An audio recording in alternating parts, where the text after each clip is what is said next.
哥，想买宝马 X5 啊？先别急，这车有的年份能让你开成理财产品，有的年份能让你开成修车厂。我跟你说，有5款老款 X5， 通病贼多，后期维修费能把人给愁死，简直是吞金兽。但反过来说，另有5款年份经过了市场的考验，车主口碑都特别好，开起来省心。最关键的是，你得看完，排第1最靠谱的那个年份，我敢说你绝对想不到，而且光在用车成本上就能帮你省下好几千块。那咱们废话不多说，先来扒一扒那5个得绕着走的雷区年款。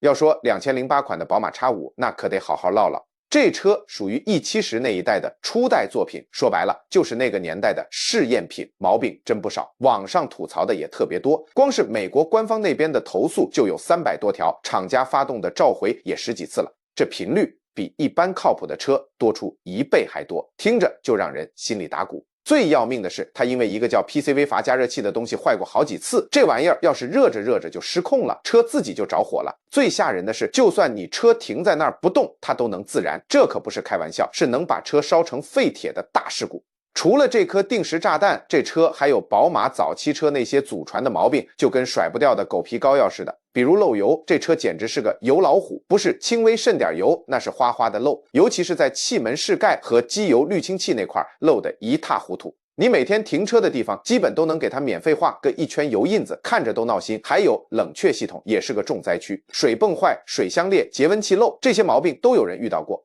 宝马这车一旦冷却系统歇火了，你得赶紧修，不然发动机开缸维修是分分钟的事儿，那维修费够你买好几部手机的了。再说说那些烦人的电子小病，车窗升降器3天2头罢工，不给他好脸色看，修起来也坑，零件死贵，而且特别费工，修一次感觉钱包又被掏空一大截。要是你买的那台车还带空气悬挂，那恭喜你又多了一个惊喜。气囊弹簧很容易就罢工了，结果就是车一边高一边低，开起来跟跛了脚似的，或者干脆把车降得特别低，过个减速带都得小心翼翼。这么一罗列你就明白了，这2008款的 X5 就是个问题集合体。就算你现在看着某台车外观挺好，跑着也挺顺，但保不齐它肚子里藏着多少定时炸弹呢？等你哪天开着开着，它突然给你来个大礼包，那维修费绝对会让你怀疑人生。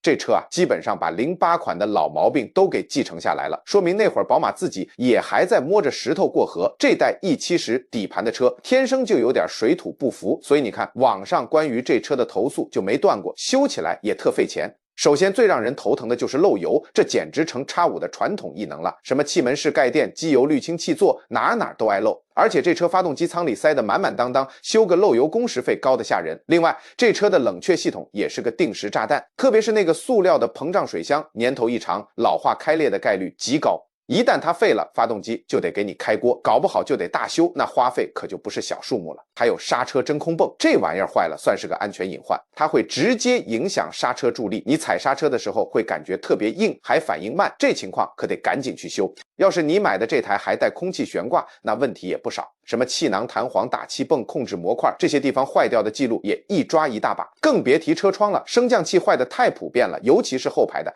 电机烧了，拉绳断了，车窗直接给你焊死在那儿，升也升不上去，降也降不下来。不少车主还反映变速箱有问题，特别是那个分动箱，要是4驱车没好好保养，就容易出毛病。换这玩意儿可是个大工程，没个几千块钱下不来。所以说白了，2009款的 X5 说白了就是那代 E70 还在试水的阶段，宝马当时也是在用着修着，一点点改毛病呢，要是真想买，那可得掂量掂量，准备充足的养车基金才行。跟您说啊，这2011年的宝马 X5 听着好像挺老，但它其实是个改款车。不过啊，这回宝马只是给车换了件新衣服，外观稍微捯饬了一下，里头该有的毛病一点没少，还添了新的。说白了，这车基本就是个问题集合体。您先听听，我给您掰扯掰扯。就说那个老通病，气门室盖和机油滤清器漏油，这2011款它照样漏，修起来还特费劲，工时贼长，所以维修费死贵死贵的。更吓人的是柴油版有个专属杀手锏 EGR 冷却器，这玩意儿要是一坏，废气包括剧毒的一氧化碳都能直接灌进车里，想想都后怕，这可是要人命的隐患。所以厂家也赶紧召回了。开在路上最怕啥？怕车突然撂挑子。这车变速箱和分动箱就老出这岔子。有的车主说的好好的车，突然就失去动力，换挡打滑，甚至直接报废，而且连个前兆都没有，说罢工就罢工，直接把你扔半道上，多闹心。安全气囊也得说说，因为他用的高田气囊是出了名的定时炸弹，万一真撞了，气囊一炸，可能就炸开了，到处都是金属碎片，伤着自己人。还有高压油泵也爱坏。坏了就直接导致发动机熄火抖动，车上瞬间就没劲了，跟踩了刹车似的，太吓人了。电路上也没消停，各种传感器、控制模块动不动就歇菜。你也知道，宝马修个电路，那费用绝对能让您的心咯噔一下。所以说，2011款 X5 那会儿，宝马简直是按下葫芦浮起瓢，手里一堆破事儿没理清，推出的这款车也就成了一个各种毛病扎堆的典型产品。真要买，可得掂量掂量。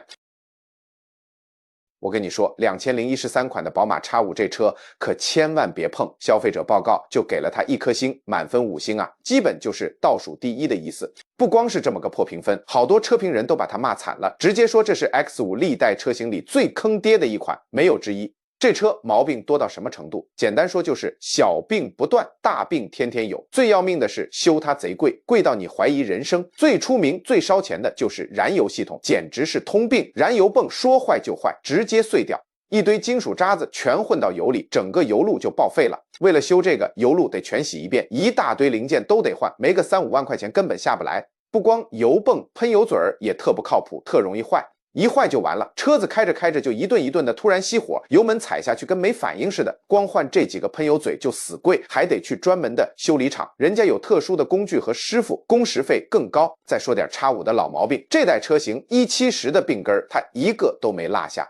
漏油，什么气门室盖垫、机油滤清器座，动不动就漏油，滴滴答答的，看着就闹心。冷却系统、水泵、膨胀水箱这些玩意儿，故障率高得吓人，动不动就高温趴窝。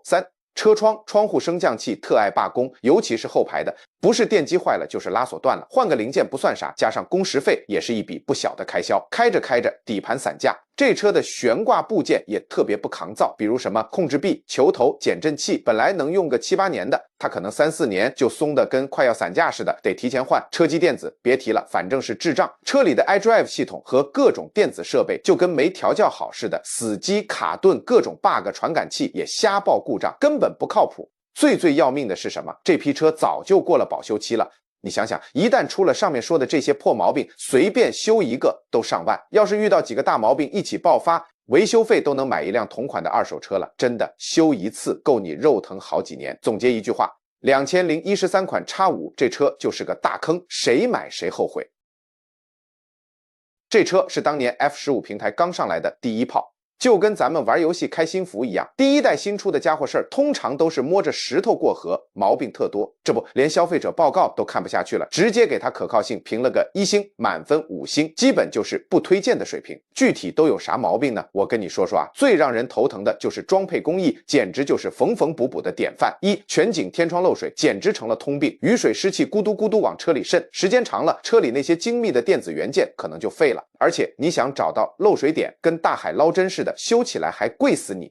车身整体性差，车主们反馈最多的就是各种异响，过个坑，咯噔一声，走烂路，哗啦哗啦响，开快了，风噪跟开了拖拉机似的。你别看都是些小动静，这直接说明车出厂的时候品控就没做好。除了装配，这车的脾气也不小，电气系统 bug 一堆，各种控制模块动不动就抽风，不是程序乱了套，就是干脆罢工。结果就是车上好多功能跟着失灵，体验贼差。如果你运气不好，选了带空气悬挂的版本，那更是花钱买罪受。说好的全新平台呢，老问题一点没解决。空气弹簧、打气泵还有控制模块，3天2头给你出幺蛾子，故障率高得很，更别提其他地方了。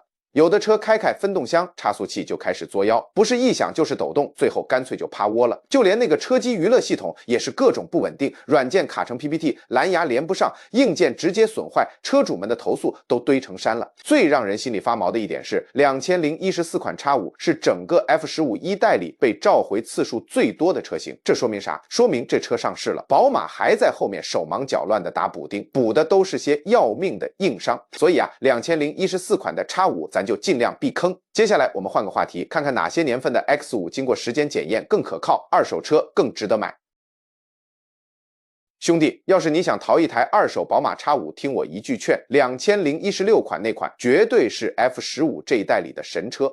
闭着眼买都不亏。为啥这么说呢？你想啊，刚换代那会儿，新车肯定有点小毛病，等到了2016年，厂家把这些问题都差不多解决了，而且呢，他又没上后来那种特别麻烦的48V 轻混系统，就图个省心省事儿，更靠谱。所以你看，很多懂行的老司机都推荐就买2016到2018年的。具体到这车，有几个地方特别实在：一，发动机皮实，这是关键。它那个 XDiF 35i 上的直列6缸发动机就是 N55， 说实话，比那个大排量的 V8 版本要皮实得多。只要你按时保养，这发动机基本没啥大毛病，跑个几十万公里都不在话下，特省心。要是后期的高功率版本，问题反而多一些。二，投诉少，车主都说好，你信不信？美国交通管理局的数据在那儿摆着呢，2016款的严重故障投诉比早期款少了一大截，就算有点小问题，也不伤筋动骨，更不会是什么要命的或者动不动就几万块修的通病。三，装配质量上来了，细节好太多。到了2016年 F15 平台彻底成熟了，什么天窗漏水、内饰哗啦啦响这些烦人的通病基本都修好了，开起来感觉就是比早期款更精致，更有高级感。四，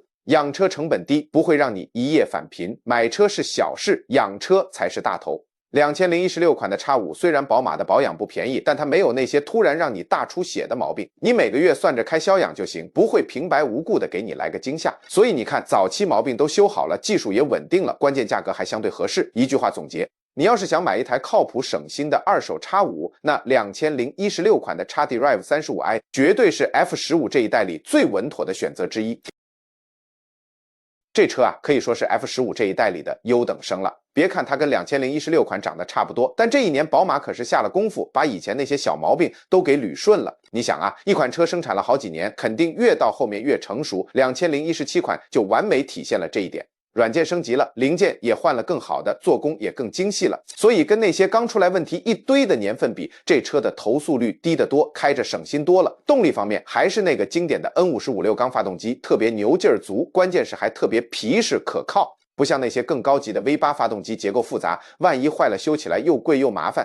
还有，你知道早期 X5 最让人头疼的是什么吗？漏水，还有就是一些小零件装的不好，这些问题在2017款上已经好太多了。车身的密封和做工都感觉扎实多了。车上的各种电子系统，宝马本来就复杂，但2017款经过好几年的打磨，稳定性和早期车型比真是天差地别，死机、乱跳闸这种情况少多了。就连那个爱出问题的空气悬挂，这一代也优化了不少，没那么娇贵了。至于保养，跟所有宝马都一样，该花钱的地方一分不能少，但是它最大的好处就是不会像某些年份那样一修就是个大项目，动不动就让你大出血，所以你保养的预算很稳定，没啥后顾之忧。总之一句话，2017款的 X5 就是在成熟的基础上把可靠性又拔高了一大截，是闭着眼睛买都不吃亏的，放心选择。想买二手 X5 但又怕毛病多，听我一句劝，直接上2018款。这车可以说是 F15 这一代 X5 的最终绝版了。你想啊，宝马开了好几年，前面所有的小毛病在它这代车上该修的修，该改的改，全都给整明白了。这不，连专业媒体 Carbus 都说2018款是最值得买的可靠宝马 SUV， 靠谱着呢。更实在的，权威机构 JD Power 给它打了个84分，在豪华 SUV 里这分数相当能打，高分可不是吹的。这说明它不光刚开的时候没问题，开了好几年也一样皮实。为啥这么牛？因为它集合了这代车所有的优化和升级。按车圈的老规矩，一代车的最后一年款通常都是最成熟、最不容易出问题的封神之作。跟那些问题年份的车比，2018款的召回情况少得多。就算真有召回，也基本是些无关痛痒的小调整，什么发动机、变速箱这种大件，你基本不用操心。不信你多看看车友论坛，大伙儿都管2018款叫 F15 的最佳年份之一，这才是真实车主的口碑。再说他那台经典的 N55 发动机，到了2018款早就被宝马调校的明明白白了，以前的那些小毛病早就一一解决了，现在开起来那叫一个稳定省心。所以啊，你要是想在 F15 这个平台里挑一台毛病最少、配置最全、开起来最省心的 X5， 2018款就是那个集大成者，闭着眼睛买都错不了。听我的，2020款绝对是个宝藏年款。为啥这么说？我给你唠唠。2020款的 X5 是第4代 G05 平台的第2年作品，这就好比一个 App， 第一版可能有点小毛病，到第2年基本都修复了，所以这辆车完美避开了新车上市初期的各种通病，车龄又不算老，综合表现特别稳，让人放心。说到可靠 J， Deep Power 给它打了82分，满分100，在豪华 SUV 里算得上是扎实可靠的水平了。这说明啥？说明这车出厂就没啥毛病，开久了也省心。其实啊，2019款刚上市的时候确实有些小问题，但到了2020年，宝马通过软件升级、零件改良和生产工艺优化，把可靠性这块直接拉满了。而且2020款还幸运的避开了2021款那会儿的大规模召回，但又把 G05 平台该有的现代化配置和科技功能一样不少的给你留下了。咱们车友圈里聊下来，大家普遍公认非 M40i 搭载 B58 发动机的2020款是 G05 这一代里最皮实耐造的型号。那个 B58 直列6缸发动机在好几款宝马车上都经过长期考验，可靠性口碑杠杠的。这车工程调校已经很成熟了，该有的安全科技配置都跟得上，继承了宝马在涡轮和高端电子系统上的成熟经验。保养成本也跟现在大部分宝马差不多，不会突然给你来个天价维修的惊喜。当然了，毕竟是2020年的车，长期可靠性数据还在慢慢积累中。但如果你就想买一台新款 X5，又特别怕买到早期有 bug 的版本，那2020款简直是为你量身定做的选择。它配置新，毛病少，闭着眼睛买都不会错。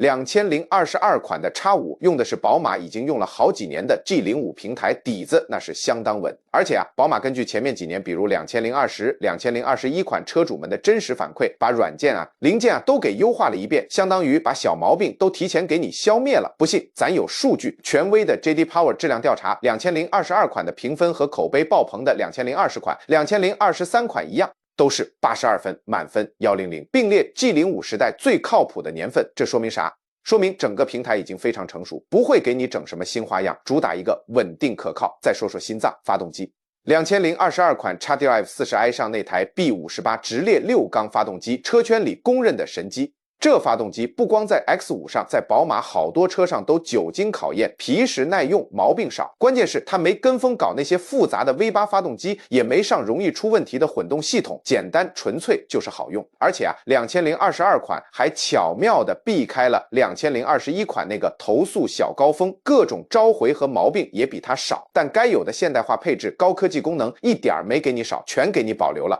你看那些刚换代或者大改款的年份，总会有些乱七八糟的装配问题，比如这儿想那儿想的，但2022款没有这些问题，跟那些成熟年份的品质是一样的。说白了，如果你想花差不多的钱买一台车况新、技术成熟、开起来省心的 X5，2022款的 XDrive 40i 绝对是最稳妥的选择。成熟的平台加上经典的发动机，让你开个3-5年都省心。聊到这儿，我得跟你套句大实话，买二手宝马，年份选对了就成功了一大半。那些不建议碰的车，通常是3种。